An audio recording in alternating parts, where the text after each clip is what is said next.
Coming up, Aaron Judge hits another home run and secures a Yankee win in Toronto. This is Locked On Game to Game, MLB. Every game, every team, every angle. Locked On Game to Game, your team every day.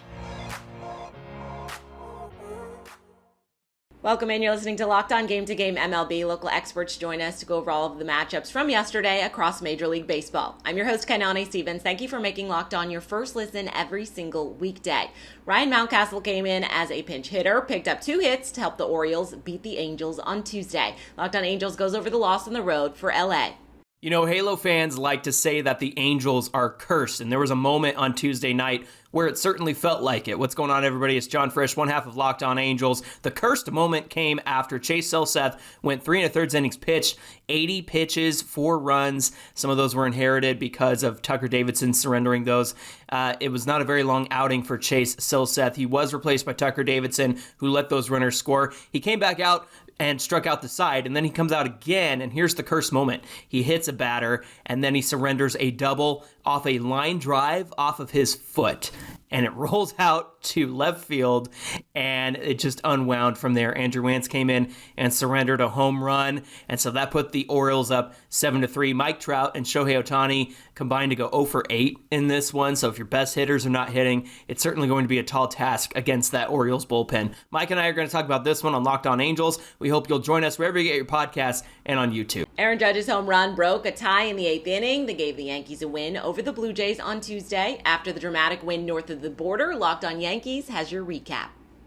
This is Stacey Gotsoulias of Locked On Yankees, and the Yankees beat the Blue Jays 6-3 up in the Rogers Center. There's plenty of drama in this game. There was plenty of drama before this game because of the narrative of Aaron Judge cheats that was brought on by the Sportsnet broadcast, Buck Martinez, Dan Schulman on Monday night. So all that carried over into Tuesday.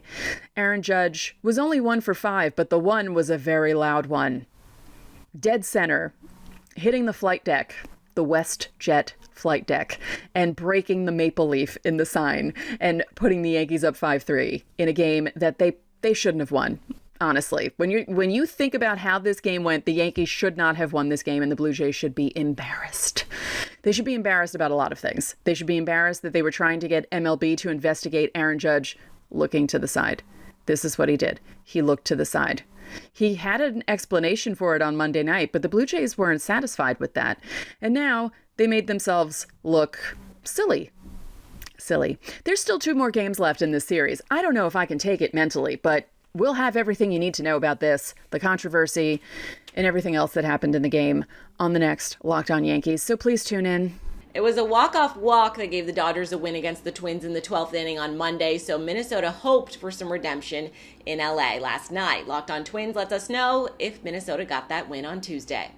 What's up, everybody? Brandon Warren here with another Locked On Twins breathless and restless post-game minute, though this one was worth staying up for. Twins win 5-1 and get done about an hour earlier this time around, which is great. Bailey Ober was absolutely terrific, including pitching a 6th inning that he probably wouldn't have come out for in the past. Goes over 100 pitches for the first time in his career. And the Twins' solid approach gets Clayton Kershaw out of the game early, pitching with a heavy heart. But Twins get multi-hit games from Donovan Solano, Byron Buxton, Kyle Farmer, who also had a big homer late, Joey Gallo, and Willie Castro. Just an absolutely phenomenal effort across the board. Twins even the series, finally get a win at Dodger Stadium.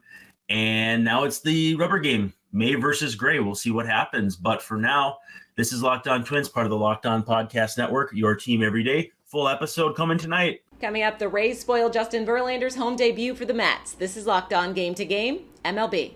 Today's edition of Locked On Game to Game is brought to you by Sorare, a revolutionary fantasy baseball game and marketplace transforming fans into owners with officially licensed digital baseball cards featuring players from across all 30 MLB teams. Unlike other fantasy baseball platforms, Sorare managers truly own their fantasy experience because you collect, buy, sell, and trade and compete with those player cards against global opponents to win epic rewards. Win or lose, you still own your cards, and there's no cost for you to play. The more you win, the more you advance. You collect increasingly powerful cards for the game as well, accessing next level competition and other rewards. Head to sorare.com/lockedon. That's spelled SORARE.com to draft your team of player cards, set your lineup, start competing today to win those epic rewards.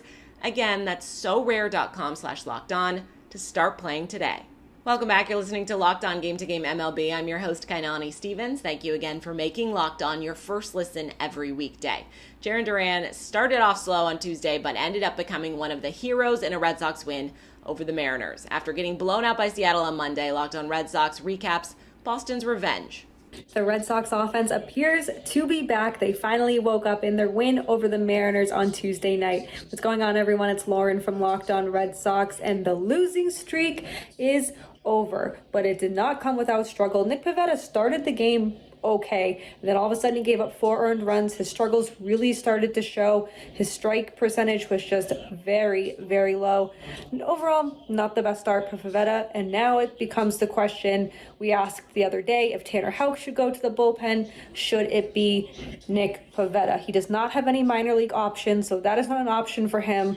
Alex Cora has a lot of decisions to make, but the good news is the offense seemed to be A-okay on Tuesday. I will break everything down for you from this game on Wednesday's episode of Locked On Red Sox. Isaac Paredes hit not 1 but 2 home runs off Justin Verlander Tuesday, and the Rays beat the Mets in New York. Locked On Rays fills us in on the details after Tampa's victory.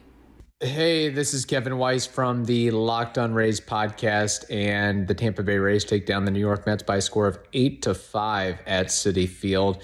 The Rays scored early and often thanks large part, I should say, to Isaac Paredes, who bashed out 2 homers and drove in 5 runs. He's really put together a tremendous season thus far, second on the team in RBIs, and of course doesn't get talked about as much as guys like Wander Franco, Brandon Lau, Yandy Diaz, and Randy Arozarena, but he has really held his own this season, getting a majority of the playing time at third base. On the flip side, the Rays used 5 pitchers, which they're probably going to have to do for the foreseeable future with all the injuries to their starting staff.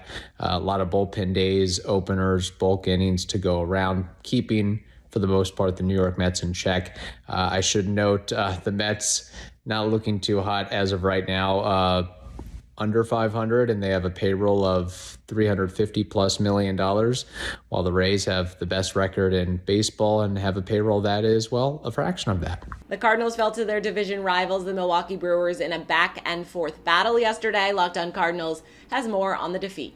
One streak comes to an end while another one continues. Hey, it's JD from Locked On Cardinals. And the Cardinals were able to jump out to an early lead in the second inning on Milwaukee on Tuesday, thanks to another Nolan Arenado home run. It was his 8th dinger of the year and the 5th game in a row that he's done some yard work. But unfortunately for the Cardinals, the Brewers also ate their Wheaties tonight and hit a couple of solo shots themselves and take this one by the score of 3-2, ending the Cardinals' 4-game winning streak. Jordan Montgomery got the start for St. Louis, and although he didn't pitch bad, he does drop to 2-6 on the year after giving up 3 runs on 8 hits, including those 2 home runs over just 5 1/3 innings. Certainly not a loss to hang your head about, but a loss all the same. It does set up a pretty good rubber match, though, on Wednesday between Corbin Burnes for Milwaukee, their ace, going up against Matthew Liberatore, who will be called up for the spot start. For the latest updates and info, be sure to keep it Locked On Cardinals. Coming up, the Reds scored late to pass the Rockies. This is Locked On Game to Game MLB.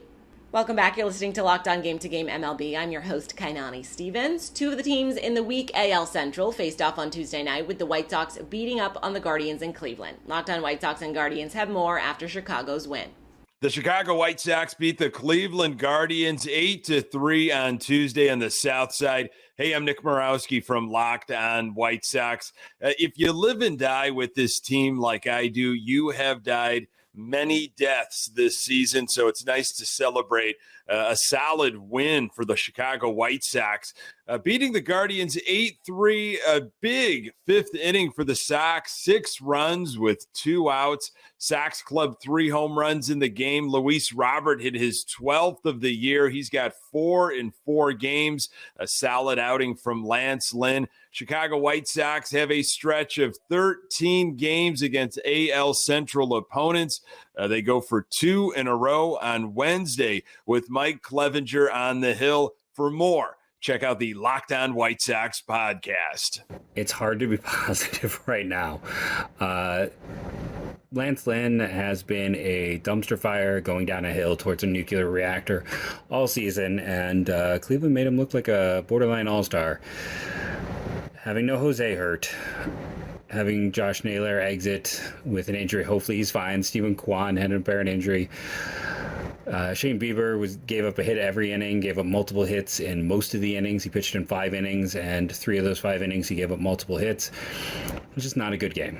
It was a game they should have won. I'm sure the betting odds were in their favor, but was not a close affair. The positives, Brian Rocchio gets to make his debut. The future at shortstop, I believe, for this team, and one of the top prospects they've had come through in a while. Probably not here to stay, but it was great to see him get that opportunity. It was a reward for Brian Rocchio to get called up. Will Brennan with a pair of hits. We're seeing him trend upward, and Miles Straw going the other way.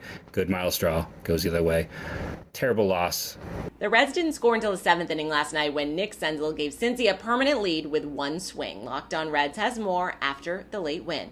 On Monday, the Reds got a lot of hitting and lost. On Tuesday, they got just enough hitting and won. What's up? This is Jeff Carr from the Locked On Reds podcast. And the Reds lineup was able to back Brandon Williamson. Didn't give him the win specifically, but they got the win as a team in his debut. He was magnificent. He only gave up 1 run, was a solo shot, and pitched phenomenally well. Limited the base on balls and limited any sort of base running damage that the Rockies could do to him. And then you look at Nick Senzel, a 2-run homer in the 7th inning to put the Reds on top, and then a insurance RBI for Matt McClain in the 9th inning. You absolutely love to see how the pieces are falling into place for this Reds team. And oh, by the way, plenty more call-ups where that came from coming down the pipe. This Reds team is absolutely fun right now, and they're going for a series win in Colorado with Graham Ashcraft on the mound Wednesday.